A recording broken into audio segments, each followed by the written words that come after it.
Bem-vindo ao canal SOS Física do Enem. Seguiremos com a resolução de mais uma questão da prova de 2017, caderno amarelo. Questão do número 111.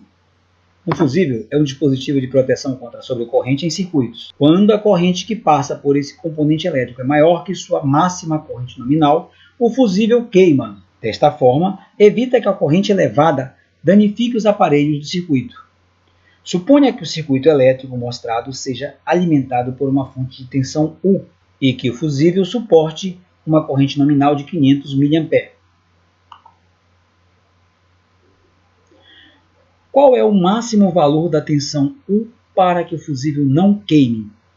Para resolver essa questão, devemos lembrar um pouquinho sobre o conceito de fusível. O que é um fusível? Fusíveis geralmente são construídos por condutores de seção reduzida, fios bastante finos, e são montados numa base de material isolante. Quando ocorre a sobrecorrente, em geral, o fusível funde. O chamado elo do fusível, que é o fio, ele se funde e interrompe a passagem de corrente elétrica. Para que isso ocorra, é necessário que se atinja a corrente de ruptura, que é o máximo valor que o fusível consegue suportar sem interromper. Vamos à questão. A solução dessa questão pode ser bastante simplificada se observarmos que o circuito onde se encontra o fusível não está ligado à parte superior do circuito. Então podemos dispensar a parte de cima. E chamaremos os pontos no qual está ligado a fonte de tensão de A e B.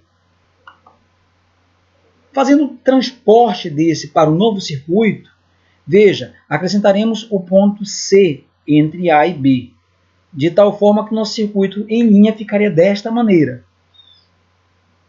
Para entendermos como funciona a resolução deste circuito, podemos fazê-lo de várias formas. A forma mais simplificada seria usar apenas a lei de Ohm, lembrando as características do circuito quando este está em série ou em paralelo. No nosso caso, podemos identificar os resistores e o fusível entre AC em paralelo e CB em série com este circuito.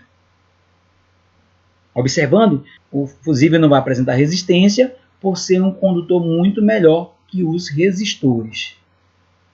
E outro detalhe, a corrente que passa no fusível é de 500 mA, isto é, 0,5 A.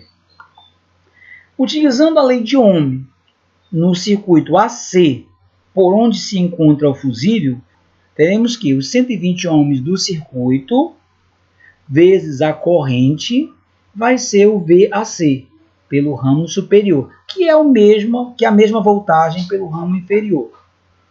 Encontraremos o valor de 60 volts. Aplicando novamente a lei de Ohm no ramo inferior do circuito em AC, encontraremos a corrente 2. Nesse caso, utilizaremos a voltagem AC encontrada anteriormente e o valor da resistência neste ramo, encontrando assim 1 A. Para encontrarmos a corrente total em CB, precisamos lembrando que em paralelo as correntes se somam. Então a corrente que vai passar em CB é exatamente a soma das correntes I1 e I2, portanto 1,5 A. Já a voltagem em CB, usando esse mesmo 1,5 A que encontramos aqui, utilizando o valor da resistência de 40, teremos a voltagem CB como 60 volts. A voltagem AB será a soma das voltagens, ou seja, a diferença de potencial em AB será a soma das diferenças de potencial AC e CB. Portanto, como vimos que a diferença de potencial em AC era 60 volts e em CB 60 volts, VAB será 120 volts. Portanto, letra D. Assim a gente finaliza mais uma questão. Espero que vocês tenham gostado. Se inscreva no canal, dê seu like. Qualquer dúvida, mande-nos um SOS.